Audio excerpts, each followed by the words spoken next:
Hi guys, कैसे हैं आप। आज हम आपको संस्कृत की वर्णमाला का भाग 2 पढ़ाएंगे। इसके पहले भाग में मैंने आपको स्वर पढ़ाए थे। आज हम दूसरे भाग में आपको व्यंजन पढ़ाएंगे। तो समझ लेते हैं व्यंजन हैं क्या। ऐसे वर्ण जो स्वतंत्र रूप से नहीं बोले जा सकते, अर्थात जिनका उच्चारण बिना स्वर की सहायता से नहीं हो सकता है, उन्हें क्या कहते हैं? व्यंजन कहते हैं। मेरी बात समझ में आई होगी। ऐसे वर्ण जो स्वतंत्र रूप से नहीं बोले जा सकते हैं और जिनका उच्चारण बिना स्वर की सहायता से नहीं हो सकता है, उन्हें क्या कहते हैं? व्यंजन कहते हैं। यदि कोई भी व्यंजन लिखा हुआ है, उस व्यंजन के नीचे हलंत लगा दें तो वो क्या कहलाता है? शुद्ध। यदि कोई व्यंजन आपका लिखा हुआ है और उस व्यंजन के नीचे क्या लगा दें? एक हलंत लगा दें। कोई भी व्यंजन लिख लें, उसके नीचे क्या लगा दें? हलंत लगा दें, तो वो क्या कहलाता है? शुद्ध व्यंजन कहलाता है। अगर आपने ऐसे का लिखा है उसमें हलंत नहीं लगा है तो ये आपका स्वर और व्यंजन दोनों हैं। अगर इसमें आपने हलंत लगा दिया है तो ये आपका क्या कहलाएगा? शुद्ध व्यंजन कहलाएगा। ठीक है ना।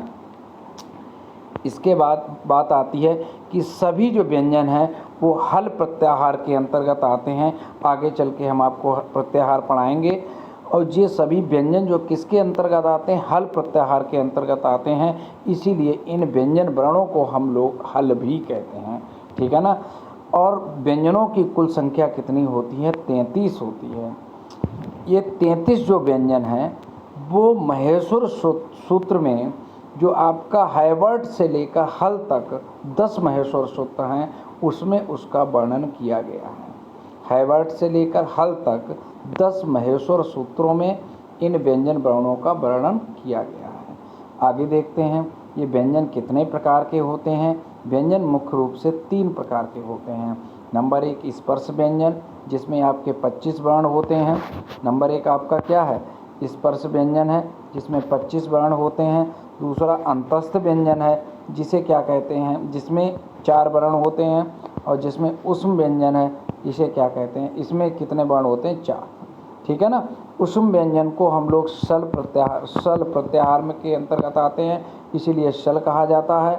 और अंतस्थ जो है वो आपका आता है एण प्रत्याहार के अंतर्गत आता है, इसीलिए इनको एण कहा जाता है। ठीक है ना।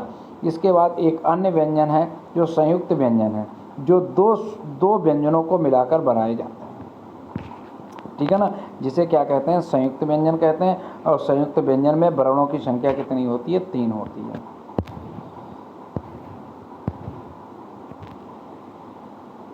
इस व्यंजन के चार्ट को समझ लेते हैं। ये व्यंजन है। व्यंजन के मुख्य रूप से 3 भाग दिखाए गए हैं: स्पर्श व्यंजन, अंतस्थ व्यंजन और उष्म व्यंजन। स्पर्श व्यंजन को 5 वर्गों में डिवाइड किया गया है: का वर्ग, चा वर्ग, टा वर्ग, ता वर्ग, पा वर्ग। ये आपके जो वर्ग बनाए गए हैं वो प्रत्येक वर्ग के पहले अक्षर से बनाए गए। प्रत्येक वर्ग का जो पहला अक्षर है उसी से क्या बनाए जाते हैं? उसी से ये वर्ग बनाए जाते हैं: का वर्ग, चा वर्ग, टा वर्ग, ता वर्ग और पा वर्ग। और इनका एक दूसरा नाम है जिसे कुवर्ग। ये कुवर्ग है। का से बन गया कुवर्ग, चा से बन गया चू वर्ग, टा से बन गया टू वर्ग, ता से बन गया तू वर्ग, पा से बन गया पू वर्ग। ठीक है ना। का वर्ग में व्यंजनों की टोटल संख्या कितनी होती है? 5 होती है। इनका उच्चारण किससे होता है? कंठ से होता है। इसके बाद जो चा वर्ग है इसमें भी 5 वर्ण आते हैं और इनका सबका उच्चारण किससे होता है? तालव्य से, मतलब तालु से होता है। ठीक है ना। इसके बाद आता है टा, ठा, डा, ढा, णा। ये सब मूर्धन्य हैं। इनका उच्चारण जो है तालु के आगे के भाग से होता है, जिसे क्या कहते हैं? मूर्धा कहते हैं। ठीक है ना। इसके बाद आता है ता, था, दा, धा, ना। ये सभी दंतय वर्ण कहलाते हैं। पा, फा, बा, भा, मा ये सभी ओष्ठ वर्ग के वर्ण कहलाते हैं। इसके बाद आती है कि अंतस्थ होते हैं। ये आपके या, रा, ला, बा, इन्हें एण कहते हैं। उष्म वाले वर्ण हो गए सा और षटकोण वाला सा, छोटा सा और हा। ठीक है ना। इसके बाद आते हैं मिश्रित व्यंजन होते हैं। मिश्रित व्यंजन जो 2 व्यंजनों को मिला के बनते हैं: छा, त्रा, ग्र। और इनकी संख्या कितनी होती है? 3 होती है। ठीक है ना। इसके बाद आपसे पूछा जाता है कि संस्कृत में अयोगवाह कितने होते हैं? आपको हिंदी में पढ़ाए गए थे। हिंदी में 2 अयोगवाह पढ़ाए गए, एक अनुस्वार, एक अनुनासिक। ठीक है ना। आज इसमें अयोगवाह संस्कृत में कितने होते हैं? 4 होते हैं। कौन कौन से हैं? एक अनुस्वार है, दूसरा विसर्ग है और तीसरा आपका जिव्यामूली है, और चौथा आपका जो है उपधमानी है। ठीक है ना। तो पहला अनुस्वार, दूसरा विसर्ग, और तीसरा आपका जिव्यामूली, और चौथा आपका उपधमानी। तो जिव्यामूली कौन से होते हैं? जो का और खा से पहले जो आधा जो विसर्ग लगाया जाता है, का और खा से पहले जो आधा विसर्ग लगा है उसी को हम लोग क्या कहते हैं? जिव्यामूली वर्ण कहते हैं। उपधमानी कौन कौन से होते हैं? पा और फा।